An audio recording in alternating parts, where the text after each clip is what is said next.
Magandang umaga mga kaibigan, another day, another chicken vlog. Ngayong araw po, yan po makikita niyo si Napipay. Yan po, nangingitlog na po ulit sila. Tapos na po sila mag-molt. Yan, yung dalawang pipay na yan. Oh. May itlog na po ulit sila. Pwede na natin silang i-breed.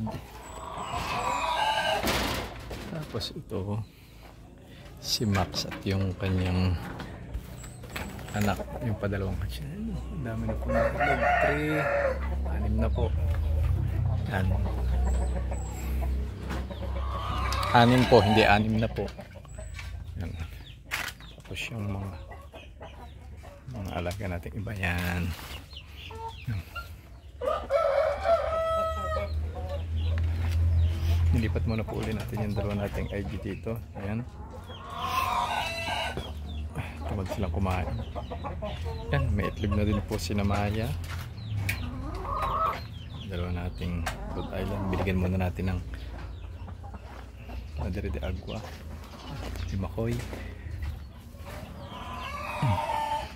So far so good naman ang kanyang tuka.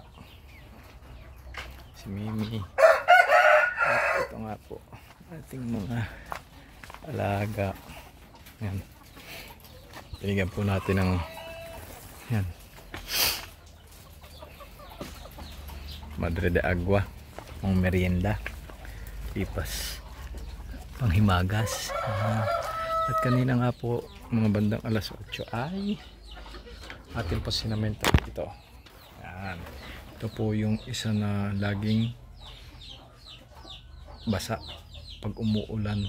Dito pumapasok ang tubig sa sinamentohan na po natin.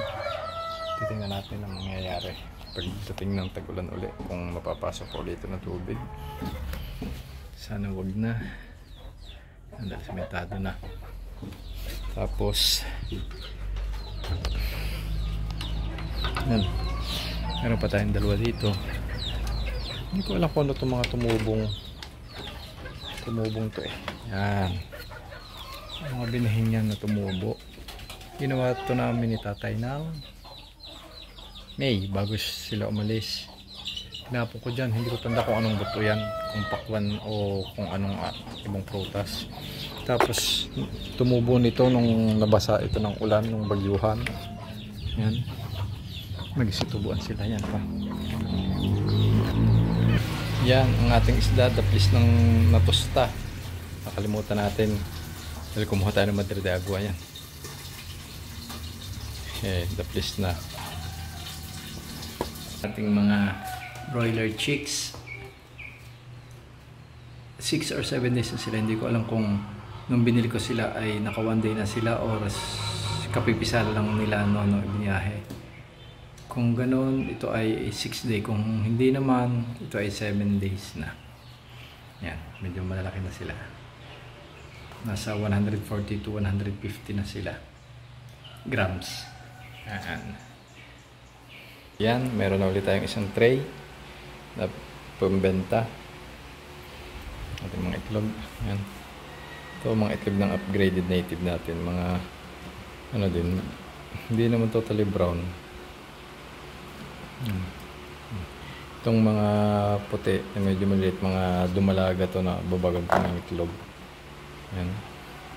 Pero itong mga ganito, yung mga cross natin, mga dumalaga din ng iba. Yan. Parang heritage din ang itlog nila. Mix na to, binibenta natin. Yan. May mga large, may mga jumbo siguro. Yan. Assorted na yan. 230 per tray.